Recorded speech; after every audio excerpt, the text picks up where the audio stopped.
Alors alors aujourd'hui, on va parler d'échecs. L'échec, on en rencontre tous, on en vit tous et en fait, suivant notre histoire personnelle, suivant nos expériences de vie, suivant ce qu'on a vécu ou pas, on va plus ou moins bien les vivre. Alors, concrètement, c'est quoi un échec? En fait, c'est quelque chose qu'on n'a pas encore réussi et quand j'accompagne, les personnes, hein, que ce soit en coaching individuel ou en formation et que je leur dis qu'en fait l'échec n'existe pas, ils me regardent avec des grands yeux. «Quoi l'échec n'existe pas?» «Mais si, bien sûr que si» et tout et tout. Et moi j'explique: «Ben non, l'échec n'existe pas en tant que tel, il peut pas rentrer par la porte, il peut pas se mettre à la table, on peut pas discuter avec lui». L'échec en fait, c'est une, une image, une perception de quelque chose qui nous arrive. C'est-à-dire que dans notre vie, on va rencontrer des situations Hem, que l'on va bien vivre ou moins bien vivre et généralement quand ça se passe pas comme on avait prévu, je sais pas moi, quand on a un refus de quelque chose, quand on apprend une nouvelle, difficile alors que voilà, on n'a pas été sélectionné, alors qu'on a fait de son mieux pour, passer les entretiens, pour faire une lettre de motivation, pour faire un dossier qui tient la route et qu'on n'est pas choisi, on va le vivre comme un échec personnel. Or,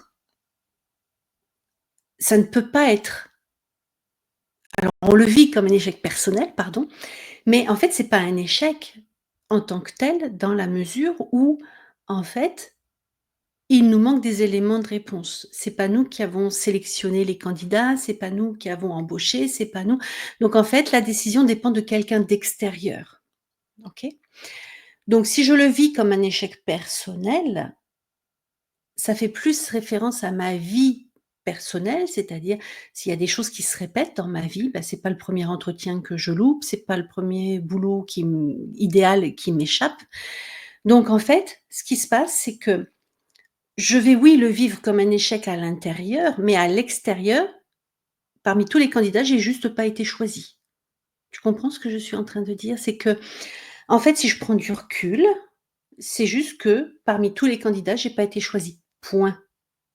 Pour X raisons qui ne m'appartiennent pas, puisque moi je suis moi, j'ai fait de mon mieux pour mettre en valeur mes compétences, mes capacités et après, bah, les autres ne me choisissent pas, bah, s'ils ne me choisissent pas, point. Si je le vis comme un échec personnel et on est nombreux à le vivre comme un échec personnel au début, hein, quand on ne sait pas qu'en fait l'échec n'existe pas, que c'est juste une perception, un scénario qui se répète, qui va amplifier à l'intérieur et qui va faire que je vais mal le vivre, hem, mais du coup je suis démunie, j'ai pas les bons outils. OK? Donc en fait, ce qui va être important, c'est de prendre conscience que dans ma vie, il y a des événements extérieurs et ces événements extérieurs, suivant l'état d'esprit dans lequel je suis, je vais pouvoir les traverser du mieux possible ou pas. Donc si par exemple, je je vis un échec supplémentaire. C'est quoi un échec? Exactement, c'est un événement à l'extérieur qui ne se passe pas comme prévu et que je vais vivre mal à l'intérieur. C'est ça qui est très important, c'est de faire la différence entre ce qui se passe extérieurement pour de vrai et ce qui se passe intérieurement de comment je le perçois et comment je vais le connoter négativement. OK?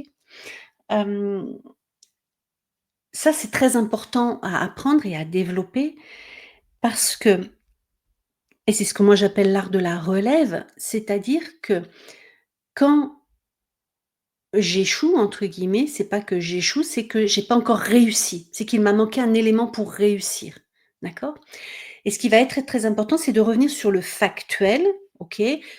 Si je prends, l'exemple d'une embauche, j'ai fait mon dossier, j'ai passé les entretiens, tout s'est bien passé, mais j'ai pas été choisie. J'ai pas été choisie, point. C'est pas de ma faute, c'est pas moi qui ai pas été assez bonne, j'aurais dû répondre ça et tout et tout. Pourquoi? Parce que ça, ce sont des jeux psychologiques intérieurs où je vais me blâmer de pas avoir réussi quelque chose, de pas avoir réussi à être embauchée, mais qui décide l'embauche? C'est pas moi, c'est l'autre. Donc en fait, là, je m'en veux de quelque chose sur lequel je n'ai pas la main. Je m'en veux de cette non-embauche, parce que j'ai pas été assez bonne, bla et tout ça, c'est ce que je vais me raconter à l'intérieur, alors que c'est pas moi qui ai la décision d'embaucher ou pas. Comprends ce que je suis en train de dire? C'est que souvent, je vais en faire un enjeu personnel, alors qu'en fait, il y a pas d'enjeu personnel à faire, il y a juste à prendre du recul sur les faits réels. OK? Pourquoi ça, c'est important? Parce que quand j'en fais un enjeu personnel, hem, je vais pouvoir mariner, je vais pouvoir ruminer pendant très longtemps sur cet échec personnel. Alors que si je prends du recul et que je considère que l'échec en tant que tel n'existe pas, puisque j'ai fait de mon mieux, donc c'est juste que ça n'a pas correspondu avec l'extérieur, ça n'a pas rempli les besoins, bah, des personnes qui étaient à la décision pour embaucher. Ça va me libérer, ça va me soulager parce que intérieurement, c'est: «OK, j'ai fait de mon mieux, ça n'a pas marché, je passe au suivant. Je continue mon chemin. Ce job, bah, il était pas pour moi pour X raisons». Et là, du coup, ça va me permettre de rester bien dans ma tête et mes baskets. Pourquoi? Parce qu'à partir du moment où je vais aller passer des entretiens, où je vais répondre à des candidatures, par exemple, eh ben, je vais me mettre dans l'état d'esprit de: «Je fais de mon mieux, pardon, et ça peut marcher ou ça peut ne pas marcher, point. Ça ne m'arrêtera pas sur mon chemin». Ça, c'est super important parce qu'en fait, on ne nous l'a pas appris. Heu, je vais te parler d'une expérience vraiment personnelle. Alors, vous êtes nombreux à savoir que j'ai vécu au Canada pendant quelques années et en fait, j'ai vraiment pris conscience du mindset et du fait de comment on est câblé et comment notre câblage intérieur peut influencer hem, nos prises de décision dans notre vie. En fait, ce qui se passe, c'est heu, en France, les choses sont compliquées. Monter une entreprise, c'est compliqué. Monter un centre de formation, c'est compliqué. Il faut monter des dossiers, il faut être référencé Qualiopi, c'est très, très compliqué et on passe énormément de temps, alors je ne sais pas si je vais me faire des amis, mais on passe énormément de temps à gérer énormément d'administratifs qui pourraient en fait être allégés. Pourquoi je dis ça? C'est parce qu'en France et je parle de moi par rapport à mon expérience personnelle, hein, donc je généralise pas, mais en même temps je fais part de mon expérience personnelle. Donc en fait, moi, quand j'ai créé mon entreprise en France, c'était, hem, il y avait des choses faciles, il y avait des choses compliquées. Mais c'est surtout qu'en France, on n'a pas la culture de l'échec, de laisser en fait, on n'a pas la culture de laisser qui ne réussit pas et en fait, de l'état d'esprit dans lequel, bah, en fait, c'était je me suis pratiquée, j'ai expérimenté. Pourquoi je dis ça? C'est parce que quand je suis partie au Canada, j'ai bien vu que l'état d'esprit, le mindset était complètement différent. Là-bas, vous pouvez créer une entreprise, en 2 minutes, c'est très, très facile et bah, si ça marche, ça marche, si ça marche pas, bah, vous arrêtez, point. Vous pouvez, déposer le bilan 1 fois, 2 fois, 3 fois, c'est pas grave parce que là-bas, la culture, c'est essaie. Essaie, avance et vois si ça marche. Alors que nous ici et je le dis pour moi, mais je le dis aussi pour beaucoup de mes clients, il y a toujours une petite voix intérieure qui va te dire: «Mais non, mais tu vas pas ça va pas réussir, tu vas échouer, c'est pas bon, bla et ici, quand on dépose le bilan, c'est pas forcément bien vu, en tous les cas, c'est pas forcément bien vécu à l'intérieur parce qu'on le vit comme un échec et c'est dommage parce qu'en fait, suivant l'état d'esprit dans lequel on va le vivre comme une étape ou comme un drame. Et moi, je me suis rendu compte que quand je vivais au Canada, c'était beaucoup plus facile pour moi d'entreprendre, de lancer de nouveaux projets, de faire équipe avec d'autres. Pourquoi? Parce que, bah, on voyait et on s'adaptait sur le terrain et en fait, non, il y avait l'échec là-bas n'existe pas, il y a juste des choses que tu as pas encore réussi à faire. Donc vas-y, parle-moi de ton projet, ça m'intéresse. Ah oui, ça m'intéresse de bosser avec toi. Allez, on y va, on se lance et on voit ce que ça donne. Alors c'est avec les partenaires que j'ai eu là-bas, hein, d'accord? Alors qu'en France, l'état d'esprit, le mindset, c'est plus, «Mais tu es sûr que ça va marcher ton truc?» C'est en train de changer, hein, mais pendant longtemps, c'était: «Mais tu es sûr que ça va marcher? Mais oh là là, dans quoi tu t'embarques? Mais c'est une galère, mais tu vas pas réussir, bla bla, bla bla». Donc tout ça pour dire que C'est vraiment une histoire de mindset, d'état d'esprit, de programmation mentale. Et moi, quand j'ai compris ça pourquoi? Parce que je l'ai vécu dans ma tête. Je l'ai vécu dans ma tête que, ben, au Canada, quand je suis à Montréal, bah, je suis beaucoup plus beaucoup plus légère j'ai envie de dire, j'ai l'élan et la vie m'appelle. Alors que quand je suis revenue en France, c'était beaucoup plus compliqué, j'étais beaucoup plus enfermée, beaucoup plus, coincée dans: «Mais ça va pas marcher, mais s'il faut faire ça, il faut faire ça, il faut faire ça», de peur d'échouer. En fait, je n'essayais même pas, OK?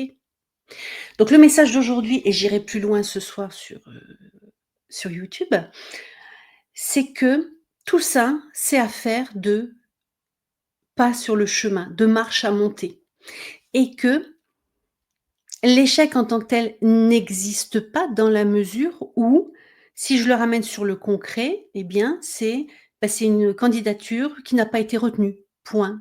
Ce coup-ci, ça ne veut pas dire que la prochaine fois, elle ne sera pas retenue. Je discutais dernièrement avec mon collègue, québécois, Sébastien, et on discutait de quelqu'un qui a très bien réussi en affaires. Et lui, donc l'état d'esprit de ce monsieur, c'est, bah, si par exemple tu fais 100 appels pour, commercial, hein, tu fais 100 appels téléphoniques pour développer ton commercial et tu as une réponse positive, bah, si j'ai un mindset négatif, je vais dire: «Oh là là, c'est nul, ça a pas marché et tout et tout». Alors que si j'ai un mindset positif, génératif, évolutif, je vais dire: «Bah, waouh, un m'a contacté et j'ai signé une affaire avec cette personne-là. C'est génial, ça marche». Donc c'est vraiment une question de regard. Je regarde en positif ce qui me permet d'évoluer et ce qui me permet d'apprendre sur moi et d'évoluer et de m'améliorer et en fait d'oser être qui je suis en profondeur. Ou alors, bah, je regarde les choses avec un mindset figé, avec «je vais pas y arriver», enfin je vais croire tout ce que me racontent les gens autour de moi ou ce qu'ils m'ont raconté avant et moi-même ce que je me raconte, c'est-à-dire: «Ça va pas marcher, je vais pas y arriver, ça c'est même pas la peine d'essayer». OK? Donc ça, c'est dommage parce que si j'ai un mindset figé, bah, je vais évoluer dans du négatif, donc je vais pas évoluer, je vais reproduire les mêmes scénarios, pardon, les mêmes choses qui ne marchent pas. Alors que si je suis dans un mindset évolutif, génératif, je vais dire: «OK, je veux aller là, qu'est-ce que quelles sont les étapes que j'ai besoin de passer pour aller là?» Et du coup, vu que j'ai mon regard vers l'avenir, vers là où je veux arriver, et ben, en fait, c'est juste des étapes. Et il y a des étapes où je vais, entre guillemets, «réussir». Il y a des étapes où, entre guillemets, je ne vais pas réussir aussi bien que quand je réussis. Et du coup, l'idée, c'est de regarder, bon, quelle est la petite partie que je n'ai pas encore réussi. Et c'est ça l'art de la relève. C'est-à-dire que quand il y a quelque chose qui ne me va pas et que je reproduis, c'est comment je suis en capacité de prendre du recul pour voir qu'est-ce qui m'a manqué pour réussir. Et là, on est dans un mindset génératif, on est dans un mindset évolutif où on va de l'avant et où on apprend de chacune de nos étapes de vie.